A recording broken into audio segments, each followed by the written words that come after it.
Alright, welcome back to the next video in the mini golf tutorial series inside Construct 3.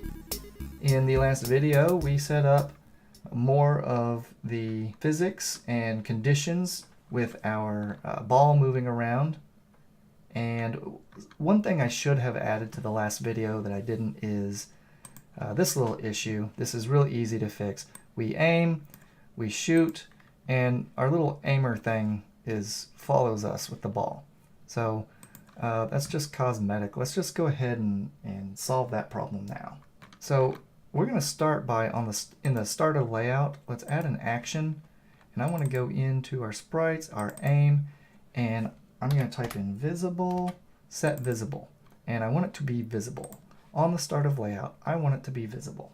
So when I swing, when I hit the swing button, I want it to be invisible. So let's add an action, go to our sprites, our aim, visible, set visible, go invisible. Done. Whenever it stops moving, when it's sleeping, we're ready to go again, I want it to be visible again.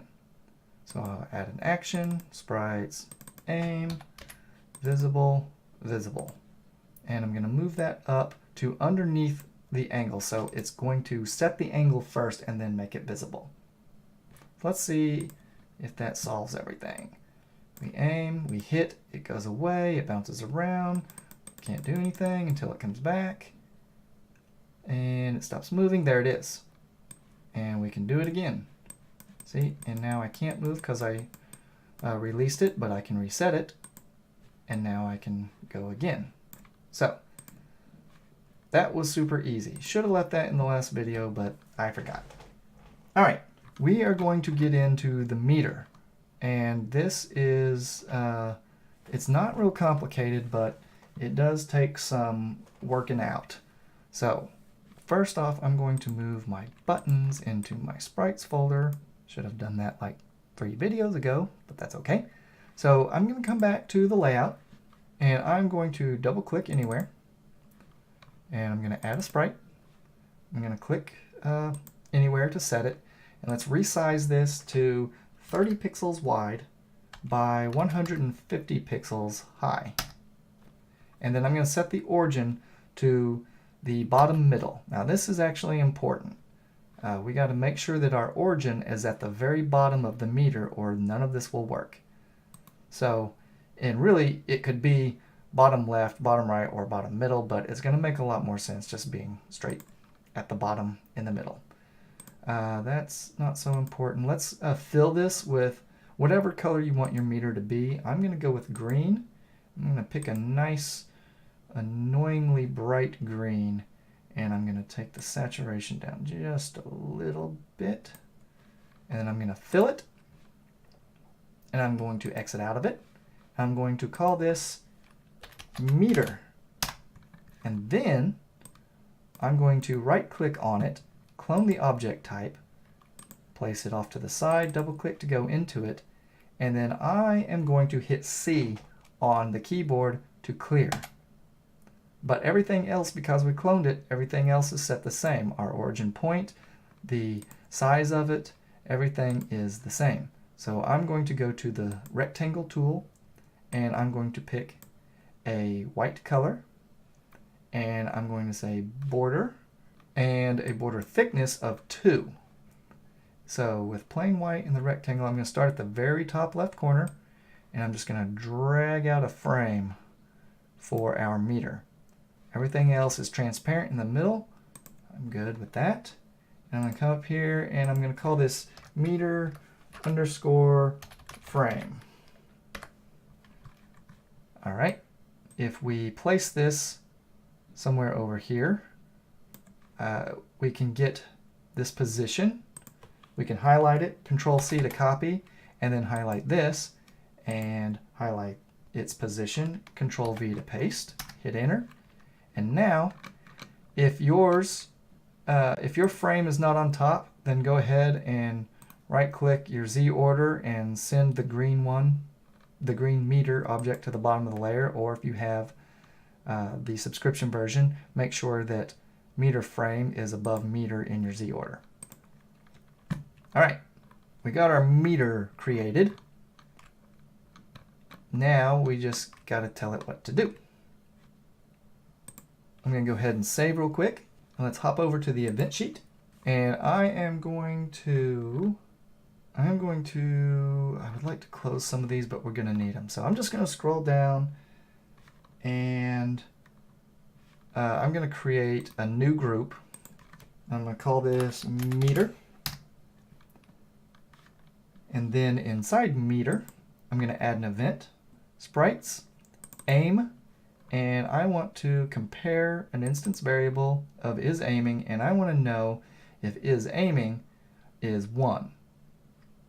And we can go see why. Just a second. Okay. So when we touch and we start aiming, let's go ahead and look at it. So when we touch, we start aiming, I don't want that meter to do anything.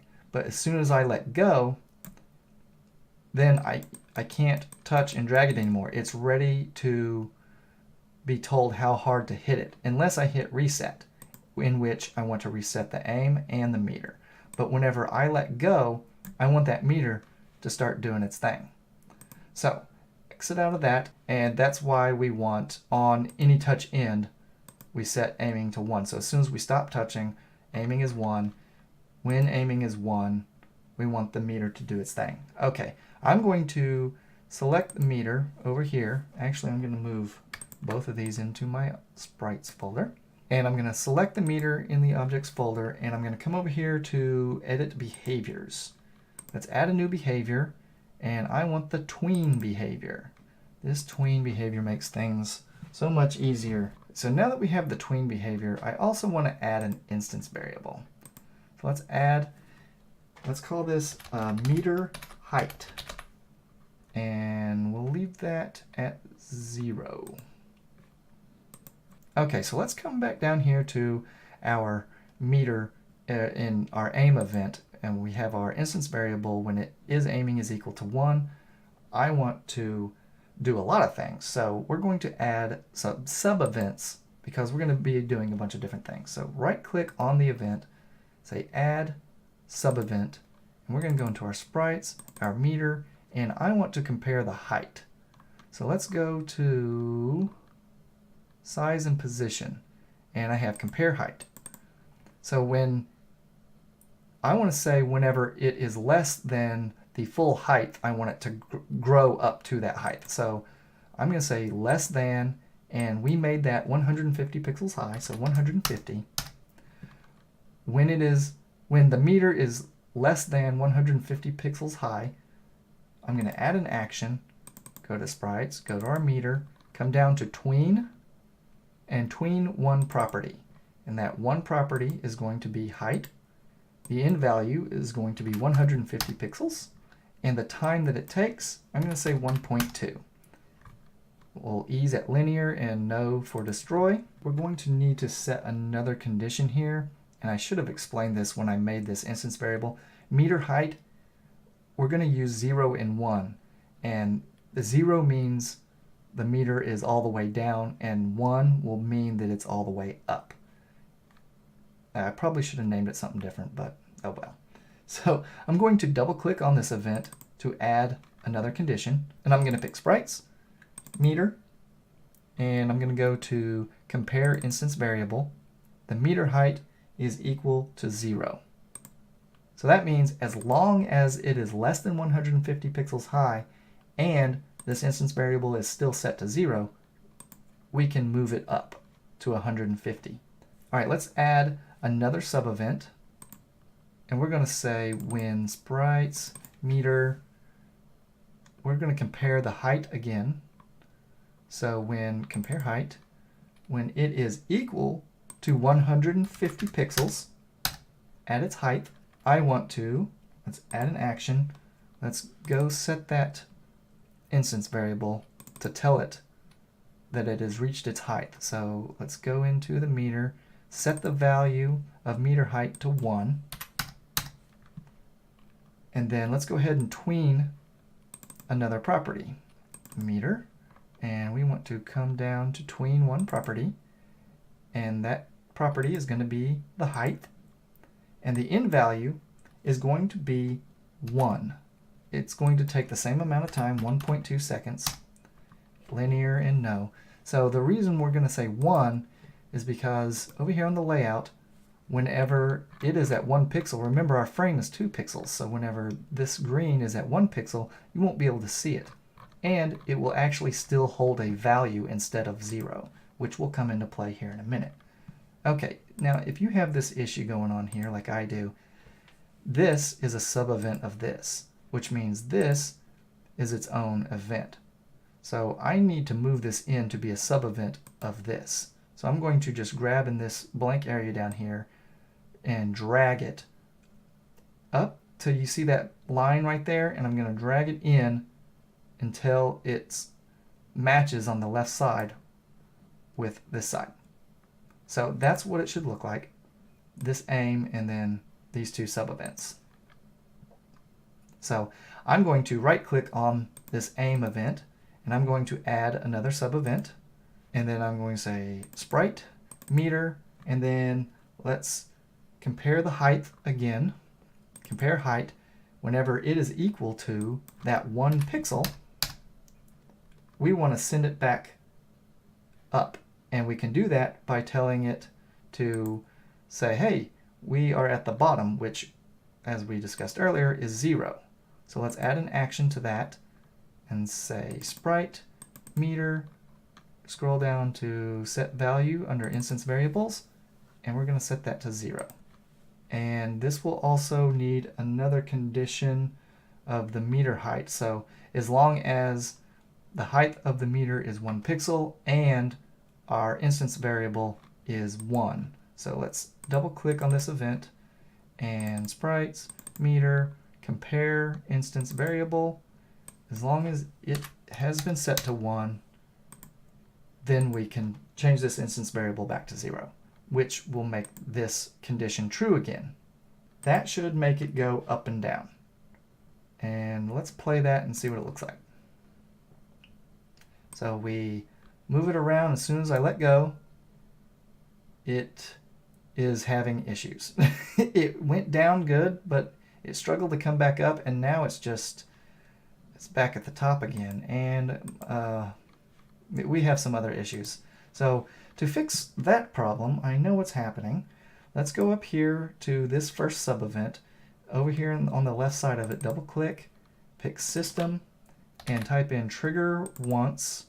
And we want to pick trigger once while true. And then I'm going, with that highlighted, Control C on the keyboard to copy, and then highlight this other event, Control V to paste. I'm going to slide that below. So that's what it should look like. So let's play that. We can aim, I let go, it goes down, it goes up, it goes down, it goes up until we hit swing. And then it does nothing because we've changed variables. Because is aiming no longer equals 1, so none of this can happen. All right, so that works out, and that is actually all we need to do with the meter's movement. So we can close that, and then we want to set up a few more little conditions. So first off, let's go ahead and up here in initialize, let's add an action, and let's pick sprite, meter, and then let's set the height. Set height to 1. I want it to start out with nothing, because before it was starting out at a full 150 pixels and then moving, because that's how we created the sprite.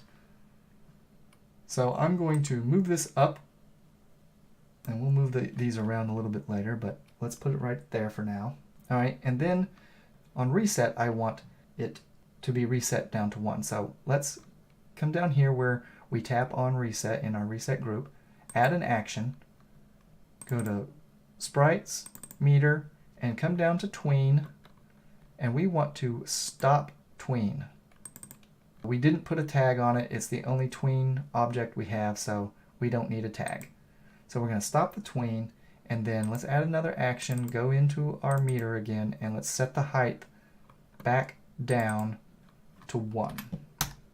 And then we can drag our variable back down to the bottom, because we want all this to happen and then reset our variable. Okay, that should reset the meter whenever we push the reset button. So when we swing, I also want to stop the tween, but I don't want to set the height. I want it to stay where it is so it shows where you stopped it. So I'm just going to highlight the stop tween, Control C to copy, come down here, highlight this, Control V to paste, and then I'm going to slide it underneath our physics action. So when we swing, we hit the swing and it shoots the ball across the screen. It stops the meter from tweening, and that should, I think, take care of everything we do with the meter.